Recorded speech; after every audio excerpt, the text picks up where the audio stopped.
feeling really productive this morning. I'm getting the magic eraser that works really good on walls. I am getting my vacuum today. I had meant to get it, and then budget-wise, I was like, you're going to have to wait because you don't have the extra money right now to invest in your cleaning business, but today I do. I had money sitting in my checking account that went through from my last job. Didn't know if I was going to get it because I didn't go back, so I didn't know what would be done. So here I am living like the last couple of days, like I don't have that money. And so I've had it sitting there.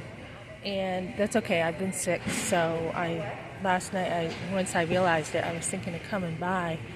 And I was like, nope, get your rest. You are feeling way too, sick to be doing anything. So my energy is up. I am a high energy woman, and it feels good to feel good again.